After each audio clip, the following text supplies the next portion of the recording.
Bonjour, aujourd'hui je voudrais vous parler de la culture du viol. Je vais vous parler de la culture du viol. Euh, Quels sont ces comportements que nous adoptons qui favorisent en fait le viol, ok?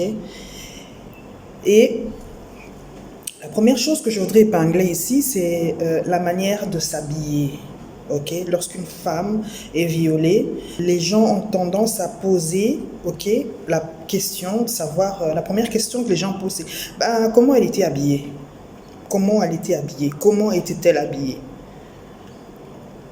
Je trouve cette question, cette façon de faire absolument scandaleux.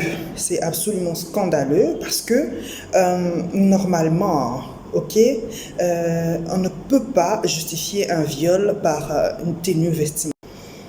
Pourquoi? Parce qu'en fait, les hommes ne sont pas des animaux. Les hommes ne sont pas des animaux. Je me rappelle que dans le temps, nos ancêtres, nos mamans, nos arrière-grand-mères se promenaient les seins à l'air, les seins nus. Et je me rappelle qu'il y en avait qui ne portaient qu'un petit morceau de fil ou quoi pour cacher juste les parties intimes. Et c'est pour autant qu'il existait des viols, on violait, les hommes violaient les femmes à tout bout de champ. Non. Et qu'en est-il des hommes qui violent des bébés de 2 ans, des bébés de 6 mois? Qu'en est-il des hommes qui violent des femmes habillées en voile, les femmes voilées? Qu'en est-il de ces hommes-là? Donc, aujourd'hui, il faut qu'on évolue. Ce n'est pas parce qu'une femme est habillée de façon provocante, entre guillemets, déjà c'est un mot bon, que je ne... C'est pas parce qu'une femme est habillée de manière où elle dévoile son corps qu'elle appelle forcément à un viol. Non. Tu peux t'habiller comme ça, mais tu appelles à la séduction. En fait, tu es en train de séduire. La finalité de la séduction, ça n'est pas le viol. Qu'on s'entende bien.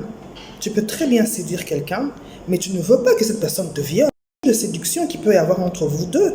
C'est-à-dire que tu t'habilles, ok, tu voudrais lui montrer un peu ce que tu es, de manière à ce que vous suiviez le cursus normal, que vous arriviez à un point où, bon, ok, vous allez passer à l'acte, mais avec l'accord de la personne. Mais ça ne veut pas dire que ça te donne le droit de prendre, de t'accaparer de ce qui ne t'appartient pas, parce qu'il ne t'a pas donné la permission de l'avoir. En fait, il faut que les hommes, vous arriviez à vous éduquer. Il faut absolument éduquer son esprit. C'est pas possible. Quelle est la différence entre un animal et un être humain? Ok, un animal, quand il a faim, mais écoute, il regarde la bouffe, il ne demande pas à qui appartient cette nourriture-là, bah, il y va, il fonce, focus, paf, il attrape sa bouffe, sa proie et il bouffe. Mais toi, en tant qu'homme, qu'est-ce que tu fais? Tu réfléchis. En fait, tu te dis, bah, ça, je peux manger ça. C'est à la personne de te dire oui, tu peux manger. Sinon, si elle te dit non, si elle n'accepte pas, bah, tu ne le fais pas non plus. Tu ne le fais pas non plus. Ça ne te donne pas... si tu violes quand même cette femme-là, l'État ne va pas te donner des circonstances atténuantes parce que parce que la personne s'était habillée de cette manière-là. Non.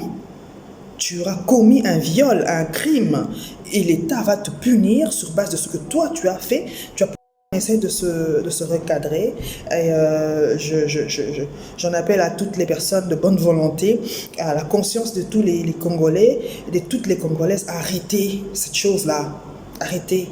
Ok, comme on dit, éduquez vos filles. Certaines personnes disent éduquer, protéger vos filles, et d'autres. Il y a une phrase que j'aime bien en fait. On dit protégez vos filles, mais vous éduquez vos fils. Ok, allez, au revoir. Je vous aime beaucoup. Bye bye.